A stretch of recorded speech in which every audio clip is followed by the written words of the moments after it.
akhir ini memang khusus ya, kita akan membahas sindesmologi ini ya, atau artrologi ya. Jadi sindesmologi ini adalah salah satu bagian ya dari anatomi ya, dari ilmu anatomi ya, yang dia erat dengan osteologi, yang mana sindesmologi ini khusus ya untuk sistem mekanisme persendian ya, jadi hubungan atau keterkaitan antar tulang ya, persendian. Bagaimana tipe-tipe sendi yang pada masing-masing tulang itu spesifik ya, berbeda-beda. Nah, sehingga di sini diberikan sebuah topik ya, sindesmologi appendix ya, jadi sistem gerak. Ya, kalau sindesmologi aksial kemarin ya kita sudah beberapa sampaikan ya pada include di mata kuliah di topiknya ya. Nah, kalau yang alat gerak ya, karena ini sangat tinggi mobilitas, intensitas geraknya ya, sehingga kita sendirikan pada satu topik bahasan. Nah, tentu appendix ini ya meliputi alat gerak depan, ekstremitas kranial dengan ekstremitas kaudal ya, alat gerak yang belakang. Nah, diawali dari cingulum membri thoracici ya, untuk hewan quadripedal ya, atau hewan berkaki 4. Nah, pada bagian kaki depan ya, ini adik-adik ya diawali oleh sendi yang disebut dengan sinsarkosis ya. Sinsarkosis ini ya dia ditemukan ya pada regio cingulum membri thoracici, di mana itu adalah hubungan antara oskapula ya, yang tulang pipih itu ya, terhadap os costae ya, di daerah kafum toraks. Nah, di mana os costae dan os scapula ini ya menempel membentuk sendi, dia dibantu oleh tendon serta otot. Nah, sehingga bantuan tendon dan otot inilah yang disebut dengan sendi sinsarkosis. Jadi tidak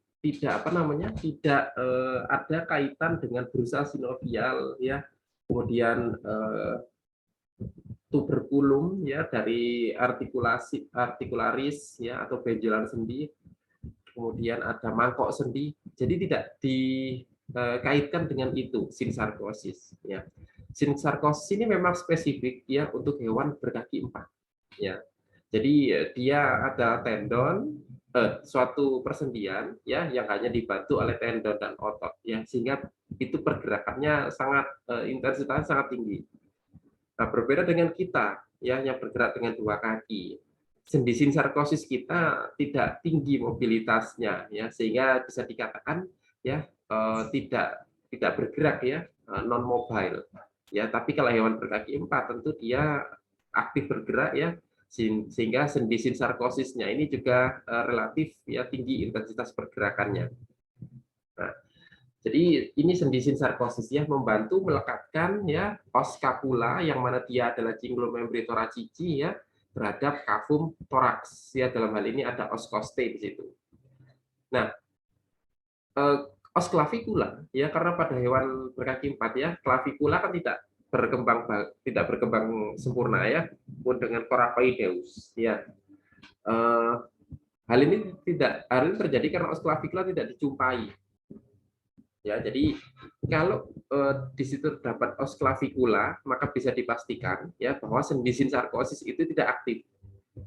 Nah, karena di sini sinsarkosis ya persendiannya, nah itu kebanyakan ditemukan pada hewan yang hanya scapula saja yang berkembang bagus. Clavicula sama coracoid dia tidak berkembang bagus. Ya, gitu. Nah, 2 otot yang terlibat pada sistem sendi sinsarkosis ini ada otot ekstrinsik dan otot intrinsik. Ya, otot ekstrinsik ini untuk memperbesar sudut ya, ekstensor ya toh, nanti fungsinya demikian ya. Sementara otot intrinsik ini untuk mempersempit atau memperkecil sudut. Ya, dalam hal ini nanti juga akan dibantu otot-otot flexor. Ya, ini sinsarkosis. Nah, apa saja contoh dari otot-otot ekstrinsik? Nah, ini dia ya. Ada musculus trapezius ya. Musculus trapezius ini adalah otot segitiga ya. Sehingga kalau dia kanan dan kiri ketemu ya, dia berbentuk trapesium kan itu ya, sehingga disebut di sini musculus trapezius ya. dan dia ada di lapis pertama dari otot di bagian punggung ya atau kapum toraks. Dan ada musculus brachiocephalicus. Kalau brachiocephalicus ini otot yang dia memanjang dari kepala hingga tangan ya, dari sepal ya hingga brachiol ya atau brachial kan gitu ya, brachiocephalicus. Ya, otot yang memanjang dari kepala sampai tangan. Kemudian omu transversarius ini dibalik dari brachiocephalicus. Latissimus dorsi ya, ini adalah otot lebar ya di daerah punggung ya. Kalau serratus ini yang nanti seperti kipas ya, bentuk ototnya ini ya. Serratus ventralis baik yang cervicis maupun thoracis. Dan rhomboideus, kalau rhomboideus ini di lapis kedua ya, dibalik dari trapezius ya. Jadi setelah lapis trapezius ya, maka di lapis yang kedua ada musculus rhomboideus. Musculus pectoralis ini di daerah dada ya, jadi yang dia terletak di permukaan atau superficial dari osternum ya, pectoralis, dan juga subclavia ya sama. Dan ini adalah otot-otot ekstrinsik yang menjadi pengikat ya pada sendi sinsarkosis. Nah, ini dia subclavius ya, pectoralis descendens, ada pectoralis transversus ya, pectoralis profundus ya. Kemudian di sini ada os scapula, os humerus, os radius ya. Radius ulna tentunya di situ ya. Nah, ini adalah contoh-contoh otot ekstrinsik. Nah, bagaimana dengan intrinsik? Kalau otot intrinsik ya, ini kebanyakan dia yang membantu untuk memperkecil sudut, yakni ada supra dan infraspinatus. Adik-adik tentu sudah tahu ya bahwa otot supra dan infra ini menempati fossa pada fasies scapula gitu ya. Ada fossa supraspinatus dan fossa infraspinatus. Dan ada musculus subscapularis. Ini ada di fossa medial, fasies medial ya, os scapula. Kemudian ada musculus coracobrachialis ya, ini yang juga menempel ya pada pada daerah medial korpus dari os humerus ya. Terus ada musculus deltoideus, teres mayor, teres minor ya, ini di os radius, os humerus ya, di sisi kaudal. Ini adalah otot-otot intrinsik ya yang membantu proses persendian sinsarkosis ya. Jadi sinsarkosis hanya berkembang bagus ditemukan pada hewan berkaki 4 ya. Dan dia dibantu oleh tendon dan otot ya. Sendinya ini dibentuk oleh tendon dan otot ya. Yang menghubungkan antara os scapula terhadap os costae atau cingul membri thorax jiji ya terhadap kafum thorax. Nah, sekarang kita ke articulatio scapulo-humeri ya. Artikulasio persendian, scapulo, scapula, humeri berarti humerus ya, berarti persendian yang menghubungkan antara scapula dengan humerus. Tentu dari kata kunci ini sudah bisa membayangkan bahwa yang berperan sangat tinggi pada persendian ini adalah cavitas glenoidalis terhadap caput humeri. Ya. Jadi tentu persendian artikulasio scapulo-humeri ini ya berkaitan erat ya dengan caput humeri terhadap cavitas glenoidalis. Ya, caput humeri miliknya humerus, cavitas glenoidalis miliknya scapula. Nah, atau nama lain sendinya ini adalah glenohumerale ya. Jadi artikulasio glenohumeralis. Ya, itu adalah nama lain sendi. Ya, cavitas glenoidalis ya dan juga caput humeri ya, sehingga disebut artikulasio glenohumeralis. Nah, tipe persendian ini tidak dibantu oleh tendon dan otot ya, tapi dibantu oleh bursa sinovialis ya, sehingga di situ ya ada permukaan mangkok sendi dan juga ada permukaan bonggol sendi ya. Nah, dan ini sifatnya ball and socket joint ya. Bolanya itu adalah caput humeri ya, yang menjadi soketnya itu adalah cavitas glenoidalis ya, jadi mangkok dari bolanya itu adalah cavitas glenoidalis ya. Dan adik-adik ketahui bahwa cavitas glenoidalis maupun caput humeri kan permukaannya halus ya. Nah, karena dia tipenya sinovialis ya, pasti ada bursa sinovial di situ ya. Ada cairan sendi ya, ada cairan sinovial di situ. Kemudian facies articularis ini ada pada cavitas glenoidalis ya, dan caput humeri. Nah, sehingga di situ juga ada struktur yang disebut dengan labrum glenoidalis. Nah, labrum glenoidalis ini adalah tepian ya pada cavitas glenoidalis yang berfungsi untuk memperluas bidang persendian. Nah, kenapa harus diperluas, dokter? Cavitas glenoidalis. Nah, karena gini, caput humeri ya agar dia bisa menempel seutuhnya, tidak mudah lepas ya terjadi dislokasi ya dari cavitas glenoidalis, maka di situ perlu adanya labrum glenoidalis ya, tepian yang dia memperluas persendian ya sehingga caput humeri ini nggak lepas dari cavitas ya. Kemudian ada kapsul sendi, ini terdiri dari jaringan fibros ya yang mengelilingi persendian dan dia bersifat longgar atau kendor ya, jaringan ikat kendor juga ya. Dan dia diperkuat oleh ligamentum glenohumeral ya di sisi kranial ya.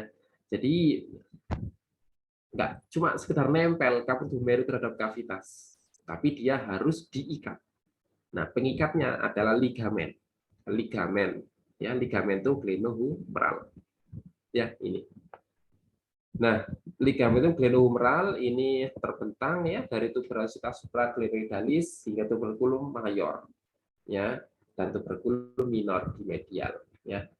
Kemudian ada synovial sheath di sini ya di sekitar tendon musculus biceps brachii. Ya, jadi bursa sinovial ya atau kantong-kantong sinovial ya ini akan ditemukan ya di sekitar tendon karena itulah yang akan membantu lubrikasi ya antara caput humeri terhadap cavitas glenoidalis. Ini dia ya. Ini ada amati ada caput humeri ya toh. Ya. Terus di sini mangkok sendinya adalah cavitas glenoidalis. Nah, inilah sinovialnya ya. Tentu di sini ada sinovial ya. Nah, yang akan adik-adik temukan sebagai bentuk ya permukaan yang halus karena dia melubrikasi sendi. Dan ini adalah ligamen-ligamen yang mengikat ya ligamentum glenohumeralis ya. Nah, yang akan membantu mengikat articulatio scapulohumeri atau articulatio glenohumeralis ya. Sehingga dia tidak sampai apa namanya lepas atau terjadi dislokasi ya humerus terhadap skapula ini ya. Oke. Dan ini juga harus dicatat ya, diberikan highlight ya di sini ya, tendon musculus biceps brachii ya, ini dia ya. Tendon musculus biceps brachii ya, ini diikat oleh ini ya, oleh sebuah ligamen ya, ligamentum humerale transversarius ya. Nah, sehingga dia tendon musculus biceps brachii yang dia menempati sulcus bicipitis kalau pada kuda atau sulcus intertubercularis ya kalau pada sapi ya. Itu kan ada tendon biceps brachii itu. Nah, itu biar dia tidak apa namanya? Biar tidak keluar dari sulcus tersebut ya, maka dia diikat secara transversal ya, secara menyilang seperti ini oleh ligamentum humeralis transversarius ya. Nah, tujuannya biar tendon biceps brachii ini tidak geser ya, tidak geser keluar ya ke medial ataupun ke sisi lateral ya, biar tidak geser biar nggak melengse lah istilahnya gitu ya. Nah, sehingga dia diikat oleh ligamen ini ya. Tentu keberadaan ligamen itu sangat penting ya untuk mengikat keberadaan tendon-tendon di situ. Nah, dan juga tidak dijumpai ada ligamentum kolateral ya. Nah, fungsi ligamen ini ya digantikan oleh tendon musculus supraspinatus dan infraspinatus serta teres minor. Ya, kalau di lateral. Kalau di medial ada tendon musculus subscapularis dan tendon musculus coracobrachialis. Ya. Nah, kalau tendon ligamentum kolateral itu yang melingkar gini deh. Nah, ya seperti cincin. Ya, kolateral. Ya. Nah, tapi karena dia di articulatio scapulohumeri, dia tidak ditemukan ligamentum colateralis ya. Nah, sehingga perannya digantikan oleh tendon musculus suprainfra ya sama teres minor kalau di sisi lateral ya. Nah, sisi lateral sini Kalau di sisi medial diperankan oleh tendon musculus subscapularis ya sama tendon coracobrachiosalis. Ini yang subscapularis ya dan ini yang coracobrachiosalis. Ya. Ini dia tadi yang tendon muskulus tendon ligamentum ya. Ligamentum ligamentum humeralis transversarius ya. Yang dia mengikat tendon musculus bicep brachii. Ya, ini tendon bicep brachii ya. Terus yang ini ya, yang membentuk retinaculum ini ya. Ini adalah ligamentum humeralis transversarius. Nah, ada juga bursa bicipitis ya. Nah, bursa bicipitis ini adalah bursa intertubercular karena dia menempati sulcus bicipitis kalau pada kuda ya.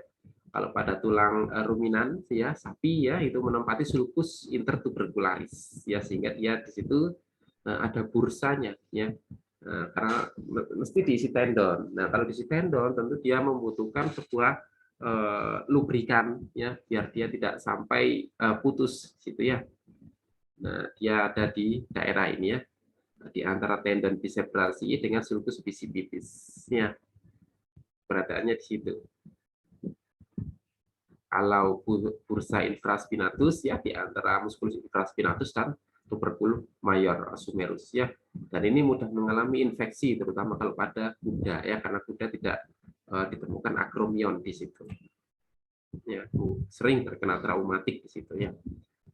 Nah, kemudian adik-adik ada beberapa tindakan klinis yakni artrosentesis. Artrosentesis ini adalah suatu tindakan ya yang digunakan untuk mengambil cairan sendi ya. Jadi ini memang khusus ya untuk mengambil cairan sendi ya. Nah, di sini lokasinya tentu di articulatius scapulohumeri ya. Nah, tujuannya tentu adalah untuk diagnosa ya, menunjang diagnosa ya. Pemeriksaan sitologi dan kultur mikroorganisme ya untuk diagnosa apakah terjadi artritis ya atau pengapuran sendi dan sebagainya ya. Ini yang memang dilakukan. Dan ini secara terapi ya digunakan ya juga untuk mengeluarkan eksudat ya. Eksudat ini nanah ya ataupun cairan-cairan abnormal ya pustular ya pada jaringan ya. Jadi ini juga bisa digunakan untuk mengambil atau menyedot ya cairan-cairan abnormal ya pada daerah persendian. Nah, ataupun juga dilakukan anestesi juga bisa di daerah situ ya.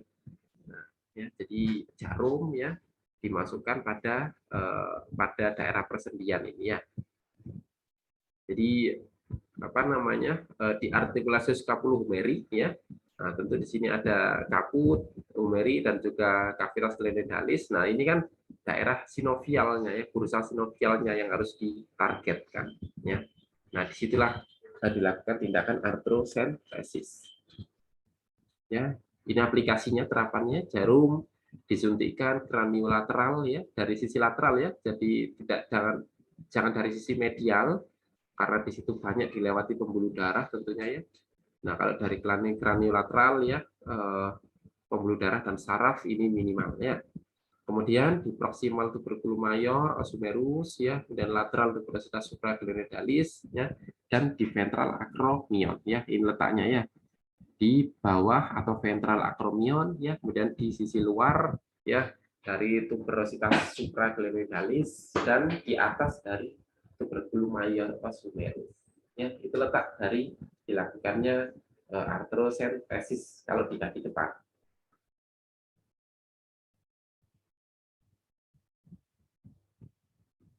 Nah, ataupun kalau lokasi alternatif ya di sini ya di apa namanya di antara di bagian ujung ya atau sisi kranial ya. Nah, jadi mengincar daerah sulcus bicipitis ya atau sulcus intertubercularis. Tapi ya artikulasi ini harus ditekuk, harus diposisikan dalam kondisi memperkecil sudut ya. Nah, sehingga sisi depannya sini terbuka. Ya, kalau ini dalam kondisi lurus ya diluruskan maka ini tertutup bidang depannya ya. Sudut depannya tertutup. Sehingga harus agak ditekuk seperti busur seperti ini ya, sehingga bagian ujungnya depannya ini terbuka ya, sehingga di situ dilakukan artrosentesis ya. Nah itu ya di bursa bisipitisnya yang diincar. Kemudian artikulasio cubiti. Kalau artikulasio cubiti ini adalah siku ya, sendi siku ya, cubitalis ya. Nah, jadi dia terdiri dari hubungan antara sendi humerus terhadap ulna, ya, artikulasio humero-ulnare, ya, yang dibentuk di antara trochlea os humerus dengan incisura trochlearis os ulna. Kemudian artikulasio humero-radiale antara humerus dengan os radius, ya. Kemudian artikulasio radio-ulnare antara radius dengan ulna. Nah, ketiga sendi inilah yang akan membentuk artikulasio cubiti, ya. Artikulasio cubiti ya, sendi siku, ya, karena dia kan punya 3 tulang yang berhubungan di sini ya. Os humerus pada regio brachialis ya, sama radius ulna ya di regio antebrachi. Jadi ada 3 tulang. Nah, sehingga persendiannya ya humero ulnare, humero radiale sama radio ulnare ya sendiri, ya. Nah, ini dia ya. Artikulasi humero-ulnare ya sama humero-radiale ya berfungsi untuk aktivitas flexor dan ekstensor ya. Jadi memperbesar dan memperkecil sudut siku. Ya.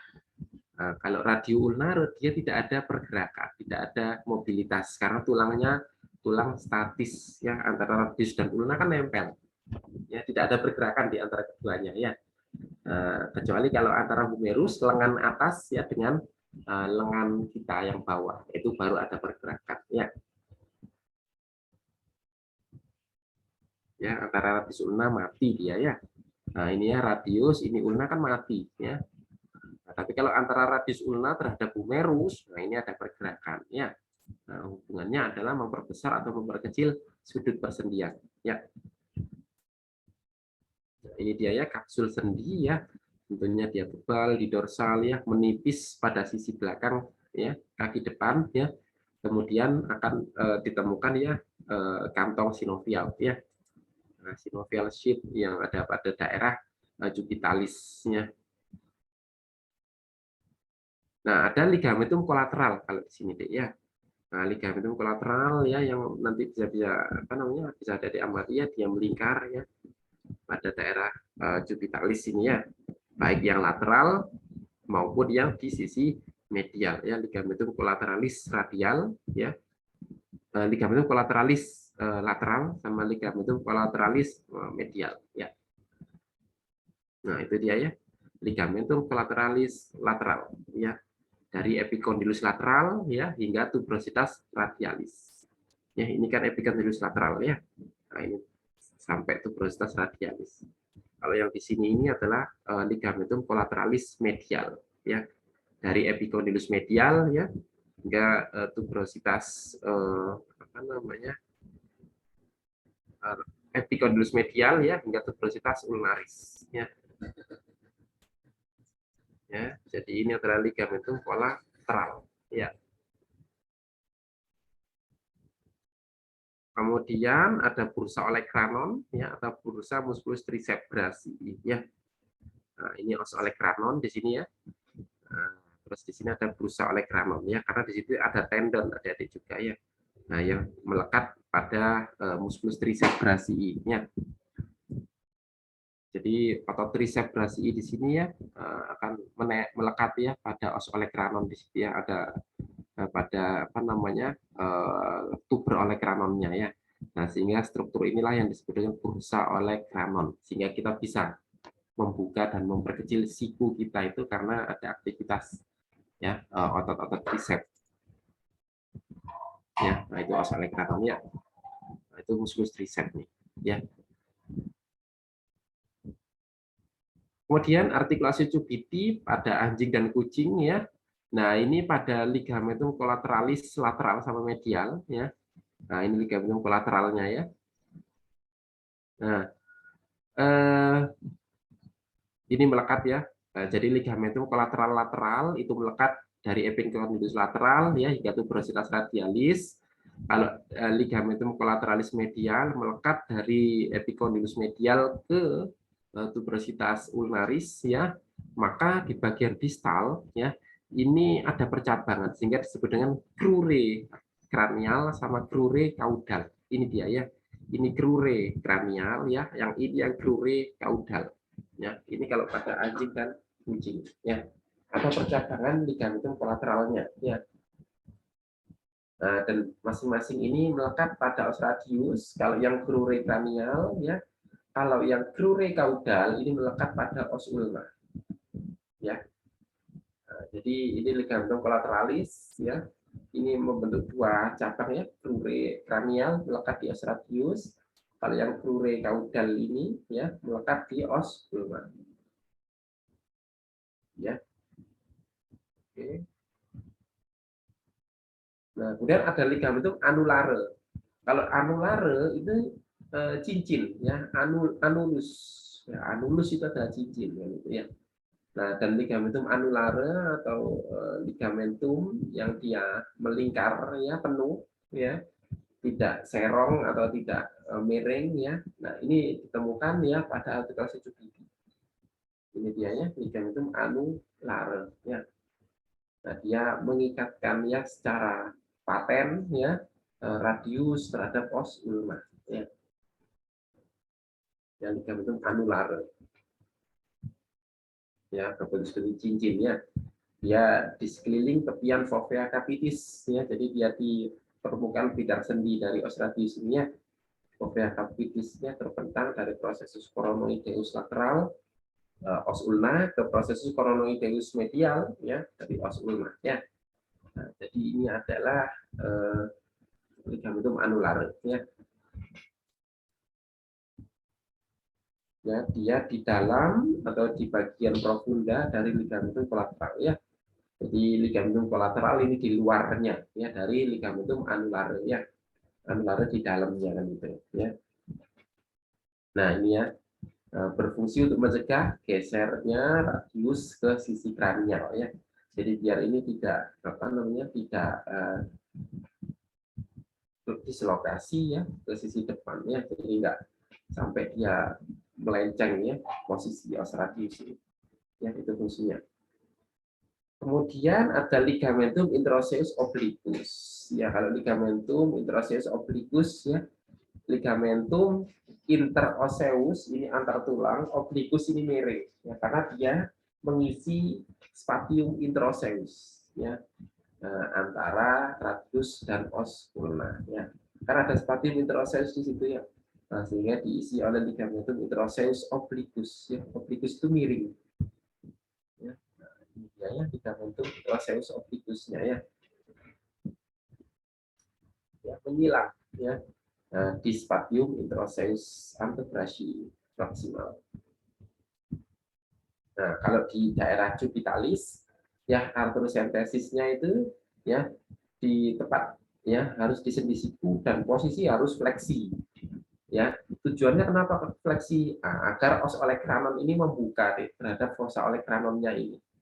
Nah, karena kalau kakinya ini diluruskan, ya, maka sikunya nutup, berarti olecranon dan fossa olecranon ini nutup. Nah, sehingga harus ditekuk seperti ini, ya.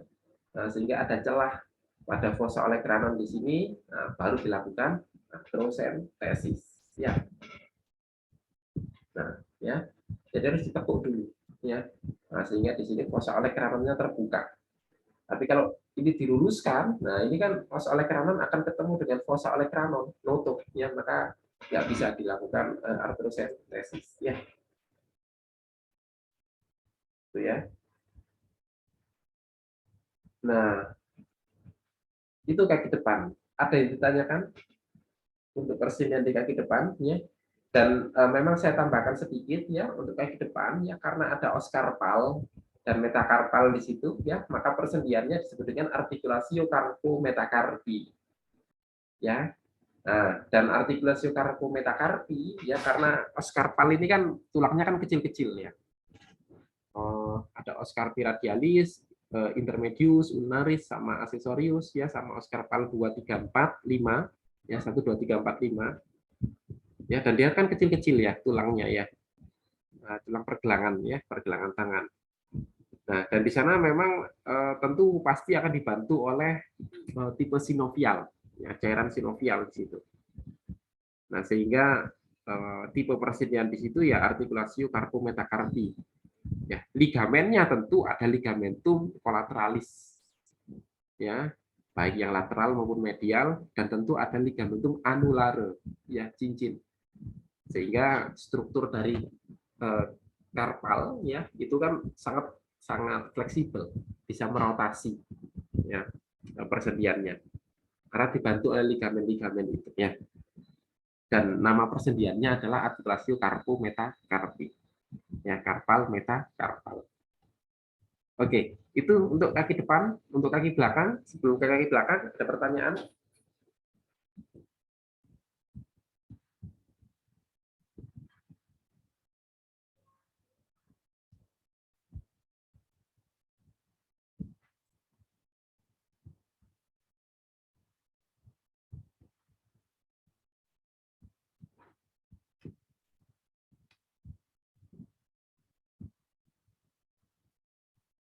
Uh, ya, lokasi pengambilan cairan pada selama artrosentesisnya untuk daerah artikulasi scapulohumeri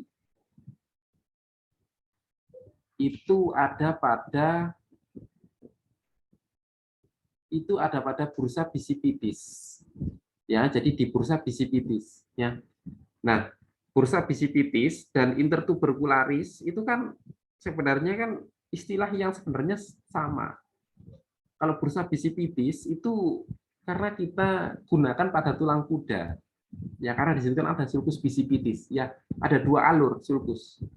Tapi kalau sulcus intertubercularis itu kan untuk tulang yang bukan miliknya kuda, karena dia hanya ada satu sulcus. Ya, loh, kenapa ada sulcus bisipitis? Adik-adik kan masih ingat, ya tulang kuda itu kan ada tuberculum mayor, minor, sama intermedius di tengahnya. Ya, sehingga di situ kan ada dua alur ya sulcus bisipitis. Tapi kalau pada sapi kan hanya ada tuberositas mayor sama tuberositas minor. Nah, sehingga hanya ada satu alur, dia sulcus intertubercularis. Dan di kedua daerah itulah ya ketika posisi apa namanya antara skapula dan humerus ditekuk ya. Nah, itu bisa dilakukan atau bisa di posisi itu membuka ya tuberkulum-tuberkulumnya itu. Sehingga bisa dilakukan artrosentesis ya untuk daerah itu ya. Jadi itu memang istilah yang sebenarnya serupa ya, karena memang tulangnya kan beda strukturnya pada sapi dan kuda ya.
Baik, ya kita lanjut ya untuk persediaan pada kaki belakang ya.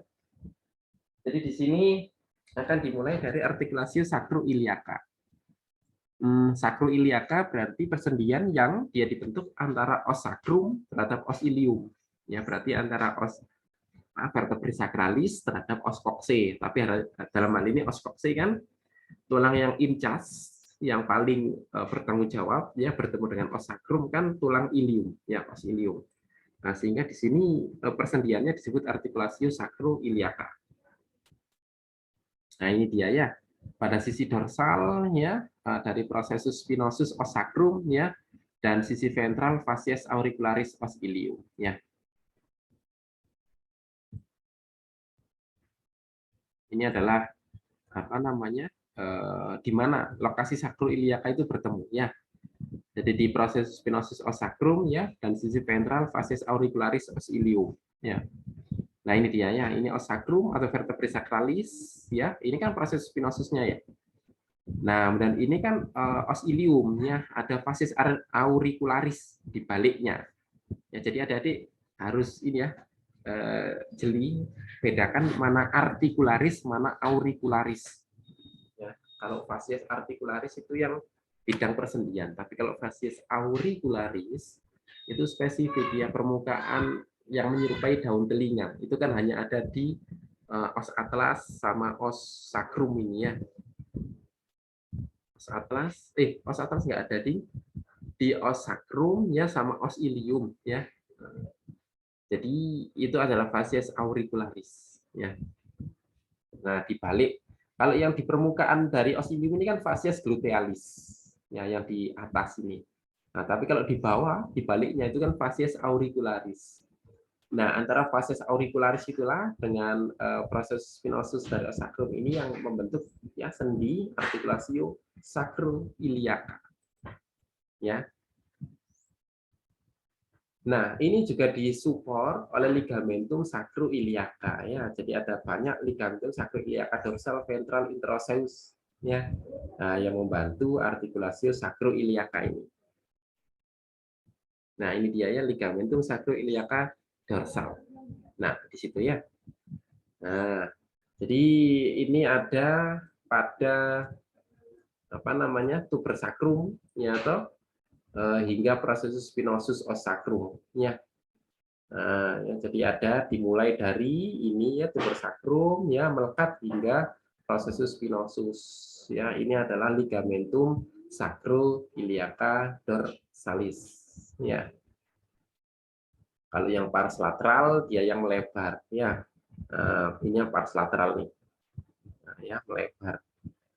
Ya, dari tuber sacrum hingga ke margolateral os sacrum ya. Ya melebar terus ya itu adalah pars lateral ya ligamentum sakroiliaka. Nah, pada bagian ventral ya tentu dia menyatu dengan ligamentum sacrotuberosum ya. Nah, kalau pada bagian bawahnya sini ventralnya ya toh ini kan sisi lateral ya. Nah, ventral berarti merujuk pada sisi yang paling bawah di sini ya. Nah, ini akan menyatu dengan ligamentum sacrotuberosum ya karena di sini ada tuber sacrum ya sama tuber ischiadica ya sehingga dia akan menyatu dengan ligamentum sacrotuberosum ya. Nah, sehingga di sini dikatakan ya akan ada foramen ischiadica mayor. Ya, ini foramen ischiadica mayor ya. Yang akan dilewati oleh nervus ischiadicus sama arteri vena nervus gluteus cranialis ya dari foramen ischiadica mayor ya. Kalau di sini foramen ischiadica minor ya dilewati oleh arteri vena nervus gluteus caudalis ya. Nah, itu ya ligamentum sacrotuberosum ya foramen mayor ya. Kemudian kalau ini ligamentum sakroiliaka ventralis ya ada di sisi ventral. Ya, dia membran tipis ya menyatu dengan kapsul sendi dari artikulasio sakroiliaka. Ya, sepanjang sisi ventral os sacrum kalau itu ya. Nah, itu tepat di sisi ventral dari os sacrum ini ya. ligamentum sacroiliaca ventral. Nah, sekarang yang interoseus. Kalau interoseus berarti dia di antara tulang-tulang ini, ya. Ya, itu ligamentum sacroiliaca sacroiliaca interoseus, ya. Ya, jadi antara alai ostium ya dengan sisi dorsal alai sacrum, ya. Ya, jadi yang di antara dari tulang-tulang itu dibantu oleh ligamentum sacroiliaca interoseus. Nah, bagaimana dengan ligamentum sacrotuberosum pada sapi?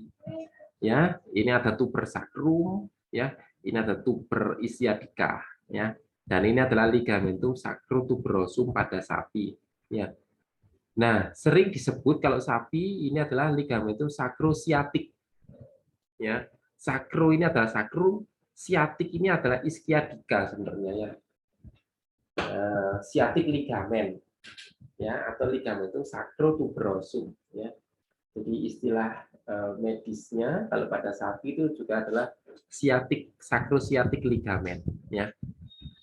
Dan dia melebar pada dinding lateral cavum pelvis. Ya, strukturnya ini dia, ya. Yang biru ini, ya. Di sisi kraniodorsal yang atas sini, ya, atas depan, ya. Nah, ini menyatu dengan ligamentum sacroiliaca dorsal lateral, ya. Jadi kalau yang bagian depan atas, ya, kraniodorsal ini menyatu dengan ligamentum sacroiliaca dorsal lateral.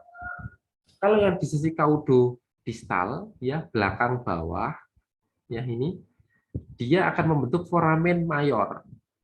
Ya, ini foramen ischiadica mayor dan foramen minor. Foramen ischiadica minor.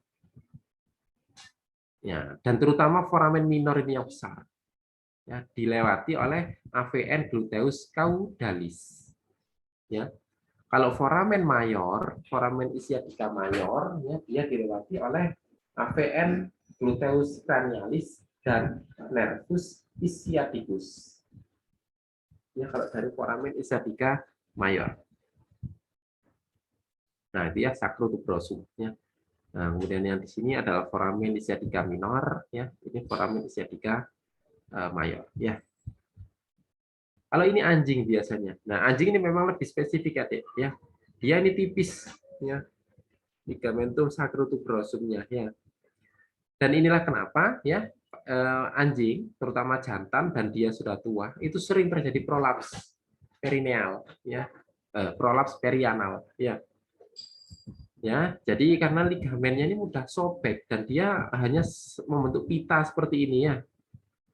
Nah, sehingga banyak sekali ruang kosong, ya. Nah, anjing tua jantan, ya, ini sering mengalami prolapsus perianal, ya. Nah, sehingga usus, ya, kemudian vesika urinaria ini keluar, ya, brojoli gitu, ya. Nah, sehingga kasus yang demikian itu perlu kita dorong, apa namanya? Perlu kita, apa namanya? Kita kembalikan posisinya, direposisi. Dan itu nggak cukup karena tekanan organ abdomen itu sangat tinggi, ya, sehingga harus bisa jadi diligasi, ya, dikaitkan, ya, pada dinding-dinding otot yang ada di sekitar dari pelvis, ya. Nah, tapi itu tindakan yang juga berisiko, ya. Nah, untuk hewan betina ini kecil kemungkinan, ya. Nah, karena ada uterus di situ, ya, yang ganjel. Nah, untuk betina jarang, ya, terjadi prolapsus perianal. Yang sering nih memang pada anjing jantan dan dia sudah tua, ya, karena ligamentum sacrotuberosumnya ini hanya seperti pita seperti ini, tidak menyeluruh seperti miliknya sapi tadi, ya. Nah, kemudian ada simfisis pelvis. Nah, ini yang sudah kita singgung, ya, beberapa saat yang lalu di kaki belakang, ya. Simfisis pelvis ini adalah sendi yang mempertemukan antara kokse dexter dengan kokse sinister. Simfisis pelvis ini terdiri dari dua simfisis, yaitu simfisis pubis, ya, karena di sini kan os pubis, ya, dan simfisis ischiadica, ya, karena di sini ada os isium, gitu, ya.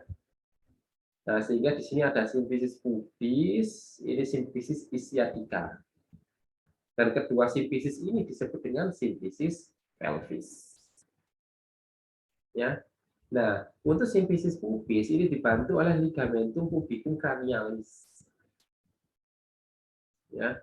Kalau yang simfisis ischiadica ini dibantu oleh ligamentum ischiadicum arcuatum. Ya.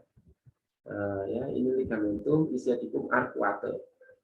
Ya. Ya, jadi ligamentum os ischiadica di arkusnya, ya, pada bagian arkusnya. Ya, sehingga disebut ligamentum ischiadicum arcuatum. Ya, kalau di sini ligamentum pubicum cranial. Ya. Dan ini ada jaringan fibrocartilago. Ya. Ada tulang rawan ya di sini ya, tulang rawan fibros.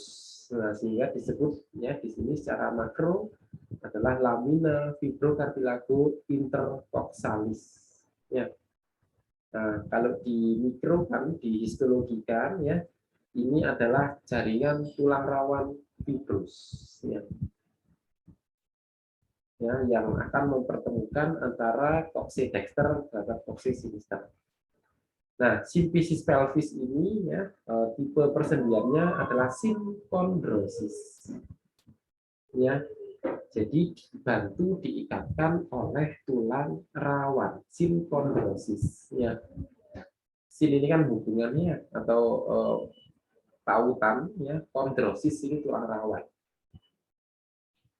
Ya, ya, jadi lebih bersifat syncondrosis dibandingkan sinovial. Jadi dia tidak sinovial, ya karena tidak bergerak bebas. Kalau ciri sinovialis dia bisa bergerak bebas, ya. Tapi kalau syncondrosis dia tidak bergerak bebas, ya. Oke, kemudian sekarang kita ke artikulasi coxofemoral. Kalau yang coxofemoral berarti dia persendian yang dibentuk antara kokse terhadap os femur. Berarti dia mirip ya seperti artikulasi scapulomeri ya antara capsulomeri terhadap cavitas glenoidalis. Nah, kalau coxofemoral ini adalah antara caput femur terhadap acetabulum. Ya. Ini caput femur ya. Dan mangkok sendinya ini adalah acetabulum. Jadi masih ingat bahwa di acetabulum ada dua permukaan, ada yang halus fascia lunata ya. Ada yang kasar, di sini adalah fossa acetabuli. Yang halus, fases lunata ini nanti bertemu secara langsung dengan caput femur. Nah, tapi kalau yang fossa acetabuli ini yang kasar, dia akan dilewati oleh ligamentum teres. Ya, nah ini dia ligamentum teres, ya, panjang memanjang seperti ini ligamentum teres. Dan ligamentum teres inilah yang dia juga akan menempel pada fovea capitis os femur. Sehingga ligamentum teres ini yang akan mengikat ya agar caput femur ini tidak keluar dari acetabulum. Ya. Nah, ini dia ya. Dan juga ada labrum acetabulare ya, sama seperti labrum glenoidalis. Ya, fungsinya adalah untuk memperluas ya bidang persendian, ya memperluas mangkok sendi ya di tepi. Ya. Karena caput femur ini lebih besar dibanding acetabulum ya, sehingga perlu ada labrum acetabulare. Ya. Biar tidak terjadi hip dysplasia ya. Hip dysplasia itu adalah tidak match-nya ya, tidak atau ini apa namanya lepasnya keluarnya ya caput femur terhadap acetabulum ya, yang bisa disebabkan karena dislokasi ya atau bisa disebabkan karena caput femur yang terlalu besar dibanding acetabulumnya ya. Itu dysplasia. Dan dia tipenya tipe sinovial ya tentunya karena dia bisa bergerak bebas. Ya, ada permukaan sendi yang halus, ya pasti di sini ada membran sinovial, ada bursa sinovialnya, ya, ada kapsula sinovialnya. Ya. Nah, ada ligamentum acetabulare ini ya. Jadi ligamentum acetabulare transversarium ini yang mengikat biar ligamentum teres ini tidak sampai keluar juga, ya, tidak sampai keluar dari lokasinya ya. Jadi ligamentum teres ini biar dia terfiksasi ya pada lokasi yang sebenarnya ya, yang sesuai dengan lokasinya ya, maka dia diikat oleh ligamentum acetabularis transversarium. Sama seperti tadi ada ligamentum humerales transversarium ya, yang mengikat biar tendon bisa berasi ya, dia tidak lepas dari sulcus bicipitis. Ya. Nah, ada ligamentum accessorium juga ya. Nah, jadi selain ligamentum teres, ya nanti di sini juga akan dibantu ligamentum accessorium. Ya, dia melekat hingga tendon prepubicum, ya, melintas incisura acetabularissnya dan berakhir pada fovea capitis osis femur. Ya, jadi selain ligamentum teres, ya, ada ligamentum accessorius, ya, yang dia juga mengikat ya caput femur, ya, biar dia tidak sampai lepas dari acetabulum. Nah, ini ya, berfungsi mencegah adduksi kaki yang berlebihan ya. Jadi kalau kalian yang gerakan apa ya, yang kalau kalian kaki terus bisa diluruskan itu loh, di atas lantai. Nah itu kan kalian split, Dok. Ya, gerakan gitu ya. Itu kan ada yang lentur ya karena terlatih sejak kecil. Tapi kalau coba kalian yang nggak pernah berlatih ya, bangkotan sekarang terus kamu coba sekarang seperti itu, kayaknya nggak mungkin deh ya. Mesti akan melengsai nanti sendi femoralmu ya. Nah itu karena ya abduksi kaki ya yang dilatih sejak kecil, sehingga ligamen ini juga elastis pada akhirnya. Nanti kalau jarang dilatih ya toh, jangankan gitulah, kalian mau mencium lututmu sendiri aja mungkin sulit ya bungkuknya ya, kalau nggak terlatih sejak kecil ya.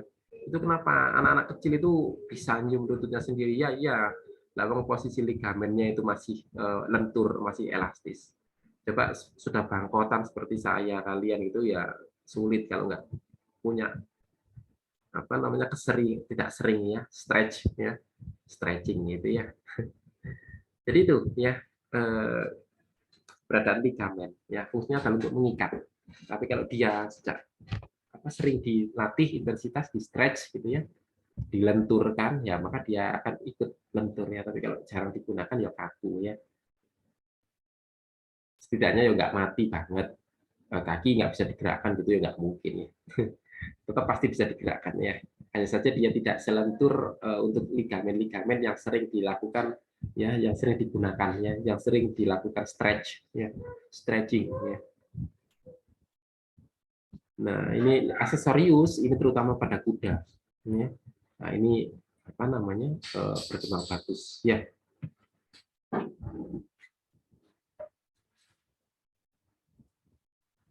Kemudian ligamentum teres. Nah, kalau ligamentum teres ya, nah itu melekat ya pada fossa acetabular ini. Nah, ya ini ligamentum teres nih. Ligamentum teres ini menempati ya fossa acetabular ya. Kalau ini ligamentum aksesorius yang membantu ya. Nah, terutama pada ruminansia ligamentum teres ya, ini sangat kuat sekali ya, karena di situ keberadaan ligamentum aksesorius kan nggak ada. Ya, kalau pada kuda dibantu ligamentum aksesorius ya. Nah, ya. Jadi ini ligamentum teres. Ya, pendek berfungsi untuk mempertahankan caput femur. Ya. Jadi ligamentum teres ini mengikat melekat ya pada fossa acetabular ya, terhadap fovea capitis ya, osis femur ya. Nah, ini untuk tindakan artrosentesis kaki belakang ya pada bursa trochanterica. Nah, jadi kaki ya harus posisi yang seperti ini ya. Nah, ini di sisi lateral, dari sisi luar ya, ada bursa trochanterica ya. Nah, jadi ada bursa yang dia di antara trochanter mayor dan musculus gluteus. Nah, dan dia tidak dianjurkan untuk hewan besar dan hewan yang gemuk. Nah, ya, sangat berbahaya karena mesti nggak pas. Ya karena kita kalau hewan besar ataupun hewan yang gemuk gitu ya, kucing yang gemuk itu mencari trochanter mayor itu sulit. Sehingga tidak kita sarankan ya untuk hewan besar dan juga hewan yang BCS-nya bagus, ya, body score condition-nya bagus, ya. Jadi tidak disarankan ya untuk artrosentesis pada hewan besar dan hewan yang gemuk. Nah, ya. Kalau hewan yang kurus-kurus sih oke aja ya. Sapi yang kurus pun nggak dianjurkan ya, karena berisiko. Nah, ini ya kalau pada anjing ya bisa dari medialnya, jadi dia di apa namanya kaki belakangnya ya antara os femurnya itu di diabduksikan ya, dikuatkan gini ya. Kalau pada sisi lateralnya ya dari sampingnya sini ya. Nah, ya, jadi dia mengincar ya apa namanya fossa, mengincar daerah astabularnya ini ya, mengincar mangkok sendi astabulumnya ini. Ya. Nah ini dia ya, yang diincar adalah kalau yang dari lateral ini adalah bursa trochantericanya ya yang diincar. Ya. Celah di antara trochanter yang diincar.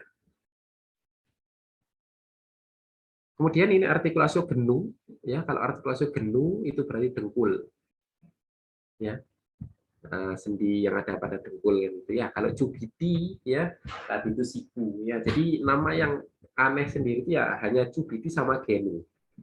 Yang lainnya persendian itu artikulasi itu mengikuti nama tulangnya ya. Yang beda sendiri hanya cubiti sama genu. Kalau cubiti tadi kan antara 3 tulangnya, humerus, radius ulna. Kalau genu ini antara 4 tulang, femur, patella, tibia, fibula. Ya. Nah, sehingga di sini ya ada femur, ya patella, tibia, ya sama fibula. Ya, sehingga 4 tulang ini yang membentuk sendi dengkul. Ya. Artikulasio femoropatellar berarti antara femur terhadap patella. Ya. Nah, berarti di sini ini. Dan artikulasio femorotibial antara femur dengan os tibia. Dan artikulasio tibiofibular berarti antara tibia terhadap os fibula. Tidak ada persendian antara antara femur terhadap fibula, ya, atau antara patella dengan fibula tidak ada, ya. Nah, bidang persendian femoropatellaris yang ini ya, femoropatellaris ya, ini ada dari trochlea os femur ya terhadap fascies articularis. Ini dia fascies articularis os patella. Ya. Ini adalah artikulasio femoropatellaris ya. Yang bawah ini yang kasar patella karena ini nanti yang bawah ya akan ketemu dengan tuberositas tibialis ya sebagai ganjelnya gitu ya. Sementara yang halus ini yang sisi proksimal, yang sisi atas ya fascies articularis os patella. Terus kalau bidang persendian artikulasio femorotibialis antara femur dengan tibia ya, ini berarti antara kondilus femur terhadap kondilus tibia, kondilus tibia. Ya, jadi antara kondilus femur ya terhadap kondilus os tibia ya. Ini tipe ya. Jadi ini pertemuannya ya. Kemudian artikulasio femoropatellaris. Nah, femur terhadap patella ini dibantu oleh ligamentum collateralalis medial. Nah, jadi dia dari epicondylus medial tentunya ya. Hingga epicondylus medial ya. Jadi artikulasi femoropatellar ini dibantu ini ya. Ligamentum collateralalis medial ya. Ada ligamentum collateralalis lateral itu ya pastinya ya. Ya, nah ini ya ligamentum collateralalis lateral ya. Dari epicondylus lateral hingga kondilus lateral os tibia ya. Kalau ini kondilus medial os tibia. Ya, ini ligamentum kolateral. Nah, terus kalau ini, nah ligamentum parapatellaris. Nah, jadi sekarang artikulasio femoropatellaris ya. Ada ligamentum. Nah, ada rujukan adik-adik ini yang menyatakan ligamentum patellaris saja. Ada yang menggunakan istilah para di depannya ya, parapatellaris. Nah, monggo digunakan yang salah satunya boleh ya. Nah, kalau yang ini ligamentum patellaris medial. ini yang patellaris intermedius, ini yang patellaris lateral. Ya. Jadi dia yang mengikatkan antara os patella terhadap os tibia. Nah, ya, ligamentum ini. Sehingga Adik kan pernah ya melihat ya jika seorang atlet ya atau temanmu yang dulu mungkin pernah ya kejadian terus dengkulnya melesing, patella atau tempurung lututnya ini geser gitu ya. Nah, tindakannya itu kan harus dikembalikan, harus dihentak ya secara tiba-tiba ya, pukul atau di apa ya di palu ya hingga patella ini kembali ke posisi semula. Tapi ya rasanya memang ngilu kan gitu ya, karena pergeseran ligamen ini memang berhubungan dengan sistem saraf ya, pasti akan ngilu. Selanjutnya pasti memar gitu ya. Itu proses fisiologis. Nah, selama ligamen ini tidak putus ya, maka os patella ini bisa dikembalikan ke lokasi semula ya.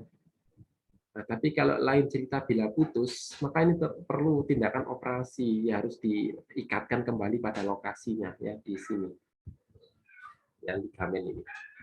Sehingga sangat berbahaya jika pergeseran patella ya diikuti putusnya ligamen patellaris. Ya, tapi selama nggak putus ya, maka os patella ini bisa dikembalikan ya. Jadi kakinya diluruskan ya toh. Setelah diluruskan ya, perlahan-lahan di apa ini namanya didorong dengan ibu jari itu bisa kembali ya os patellanya. Ya, jadi jangan ditepuk, kalau ditepuk nggak bisa dikembalikan, ya harus diluruskan ya. Perlahan sambil diluruskan digeser ya os patellanya. Ya, dan itu ngilu ya. Kalau kalian lihat mungkin ikut ngilu, nggak ikut merasakan sakit tapi ikut ngilunya. Ya, ini ligamentum patellaris ya. Nah, ini ligamentum collaterales ya, masih ya collaterales medial, ini yang collaterales lateral ya.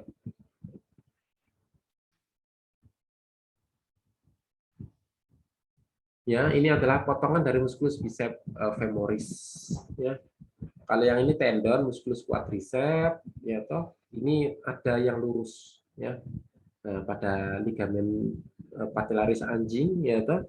Nah, ini terhadap tendon musculus quadriceps ini membentuk satu kesatuan ya. Nah, jadi ini memang khusus kalau pada anjing ya. Demikian ditemukannya. Nah, itu patellaris medial ya. Terbentang dari fibrocartilago parapatellaris ya hingga tuberositas tibial os tibia ya. Kalau ligamentum patellaris intermedius ya dari apex itu ujungnya ini ya. Nah, os patella hingga tuberositas tibia. Tapi kalau yang ligamentum patellaris lateral ya, ini dari facies cranial ya hingga ke tuberositas tibialis ya. Ya di situ. Ya itu origo-insersionya ya. Kemudian juga ada fibrocartilago parapatellaris. Nah, fibrocartilago parapatellaris ini yang memperluas permukaan sendi os patella sehingga dapat melekat pada os femur ya. Jadi ada fibrocartilago parapatellaris ya, perluasan permukaan sendi ya. Nah, sehingga patella ini tetap berada pada trochlea dari os femur ya. Nah, tapi tetap akan geser kalau terjadi traumatik kan gitu ya. Dan ada meniskus ya, ini meniskus ya. Nah, meniskus ini adalah bantalnya ya persendian ya. Jadi bantalannya sendi os femur terhadap os tibia. Dan ini yang sering adik-adik ya ketika ini kan ada meniskusnya. Nah, terus di sini ada ligamentum cruciatum. Nah, jadi ini yang mungkin kalau kalian sering mendengar membaca berita ya, oh cedera ACL, nah misalkan kayak seperti itu ya. ACL itu anterior cruciate ligament, nah ya ligamentum cruciatum anterior.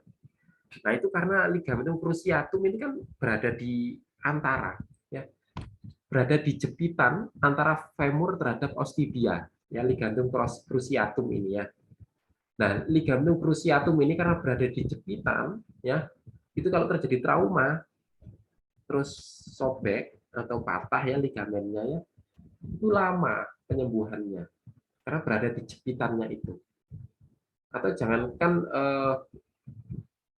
keseleo atau apa itu ya. Misalkan kalian dalam posisi loncat ya dari ketinggian, terus tumpuanmu ya tidak tepat ya, atau sebaran beban tubuhmu itu hanya bertumpu pada salah satu sisi, dan itu mengenai atau menggencet ligamentum cruciatum, linu ya di daerah dengkulmu ini, nah itu ada indikasi cedera ACL ya. Makanya harus hati-hati kalau kalian main loncat-loncatan, itu nggak usah lah main loncat dari 3 meter ya. Kalian kalau nggak atlet parkour gitu aja jangan banyak tingkah kan gitu ya. Jadi karena di situ ada ligamentum cruciatum itu yang sangat berisiko kan gitu ya. Dan dia ini meniskus ya toh, ini meniskus, ini ligamentum cruciatum ya. Kalau meniskus sendiri adalah jaringan fibrokartilagu ya. Dia bantalan sendinya. Sudah ada bantalan sendinya ya, tapi tetap berbahaya kalau misalkan ini meskipun ada bantalan ya. Kalau kita ya momennya momen ada yang berbahaya ya tetap berbahaya gitu ya. Kemudian berfungsi untuk menyesuaikan bentuk kondilus ya. Jadi memang sebagai ini apa namanya?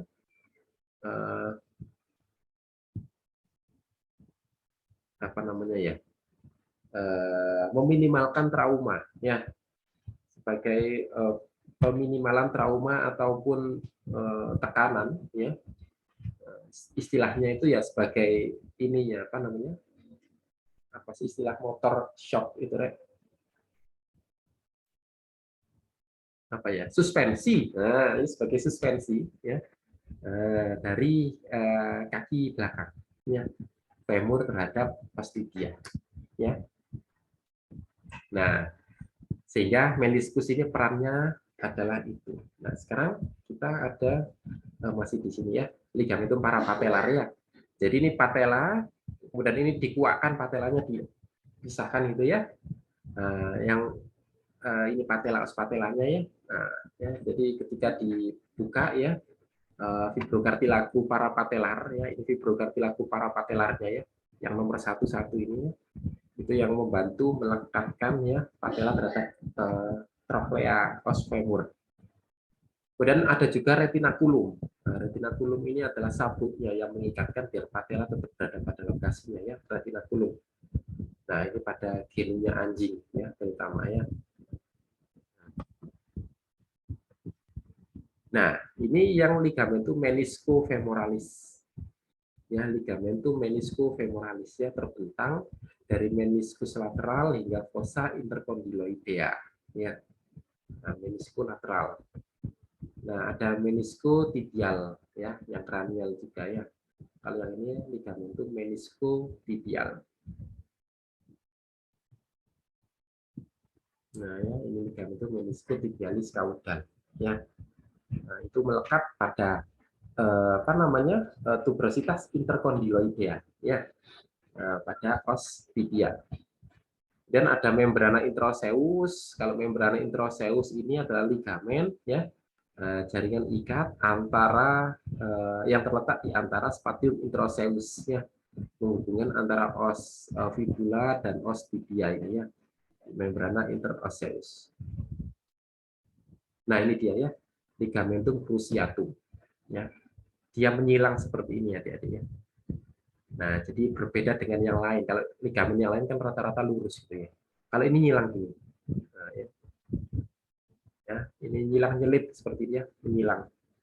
Ya. Jadi inilah ligamentum cruciatum cranial ya, yang dia terletak di antara os tibia, os femur dan os tibia. Tapi tetap di atasnya meniskus. Ini kan meniskusnya ya, bantalannya. Nah, ini loh ya, ligamentum cruciatum. Nah, ini kalau tergencet ya terus geser tibia fibulanya terhadap os femur, maka ini bisa sobek, rawan sobek. Ya. Dan ini kalau atlet-atlet itu mesti karirnya hampir nyaris ya usai. Ya. Nah, cedera ACL ini sangat lama penyembuhannya, ya karena berada di jepitannya antara femur terhadap os tibia ini ya. Ini kalau dioperasi pun ya harus dievaluasi ya gitu ya, karena sekali sobek itu rawan kambuh. Ya, ini dia ya. Jadi dia melekat pada fossa di sisi caudomedial condylus femoralis, ya, lateralis, ya. Nah, cranial cruciate ligament. Nah, yang menyilang, ya, pada area intercondylaris, kranial, os tibia, ya, dan juga pada trochlea dari os femur. Ya, itu lokasinya. Nah, itu yang cruciatum caudal, ya. Kalau yang cruciatum caudal, ya yang belakangnya ya. Kalau yang kita cruciatum cranial ya. Nah, ini melekat pada fossa caudolateral condylus femoralis. Nah, kalau yang itu di sisi situ, ya. Nah, kalau yang bagian bawahnya ini melekatnya di incisura popliteal, ya, di belakangnya, ya kan gitu ya. Ya, melekat hingga incisura popliteal. Ya, kemudian ada ligamentum genukularis transversarius. Nah, kalau genukularisnya yang lurus itu. Ya, genukularis transversarius. Ya, menghubungkan antara dua meniskus. Ya. Nah, ada pada genunya anjing, ya, pelataran. Nah, ini dia lokasi artrosentesis. Nah, artrosentesis pada daerah genu ini juga harus ditekuk seperti ini, ya, sehingga sisi depan ini akan terbuka, ya, patella terbuka sehingga persendian di situ terbuka. Nah, jarum suntik bisa ditusuk, bisa dimasukkan. Tapi kalau dalam kondisi kaki itu lurus, maka patella kan akan nutupi. Nggak bisa dilakukan artrosentesis, harus ditekuk kakinya. Ya, harus ditekuk femur terhadap tibia fibula, harus difleksi, kan, harus difleksorkan. Ya, sehingga nanti patella akan terangkat ke atas. Ya. Nah, sisi genunya ini terbuka. Nah, disitulah jarum bisa dimasukkan. Oke, itu yang bisa disampaikan untuk topik sindes kali ini. Ada yang ditanyakan? Ini memang topik yang relatif berat ya, karena banyak sekali hafalan ligamen di situ ya. Jadi adik-adik kalau misalkan ingin menerapkan